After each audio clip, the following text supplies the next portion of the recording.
असल्याचं सामना या मुखपत्रातून शिवसेनेनं म्हटलंय। एकीकडे फडणवीसांचे गोडवे गात असताना माजी मुख्यमंत्री एकनाथ शिंदेंवर मात्र ठाकरेंच्या शिवसेनेनं निशाणा साधलाय।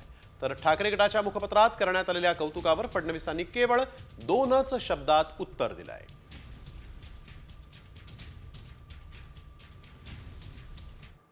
देवेंद्र फडणवीस हे राज्याचे मुख्यमंत्री आहेत। सरकारशी किंवा त्यांच्याशी आमचे नक्कीच राजकीय मतभेद आहेत, पण त्यांनी एखादं चांगलं पाऊल उचललं असेल आणि ते राज्याच्या हिताचं आहे, राज्याची सुरक्षा, कायदा सुव्यवस्था, राज्याची सामाजिक समीकरणं यांना दिशा देणारा असेल तर सर्व राजकीय वैर दूर ठेवून त्याचं कौतुक केलं पाहिजे।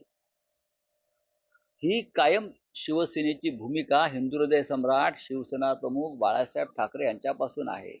सर, तुमचं अभिनंदन। सामनातून अभिनंदन झाले, आज गडचिरोली बाबत अभिनंदन केले सामनाने तुमचं। चांगला आहे, धन्यवाद।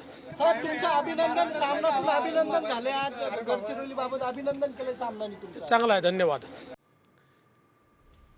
केंद्रीय तर नक्षलवाद्यांचा जिल्हा याऐवजी गडचिरोलीला पोलाद सिटी अशी ओळख मिळत असेल तर मुख्यमंत्र्यांचं कौतुकच।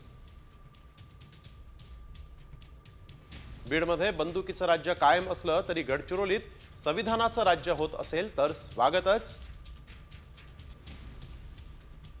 गडचिरोली महाराष्ट्राचा शेवटचा नव्हे तर पहिला जिल्हा होण्यासाठी फडणवीस प्रयत्न करणार असतील तर ते चुकीचं नाही। माजी मुख्यमंत्र्यांनी त्या ठिकाणी नुसते मोटारसायकलवर फेरफटके मारले होते।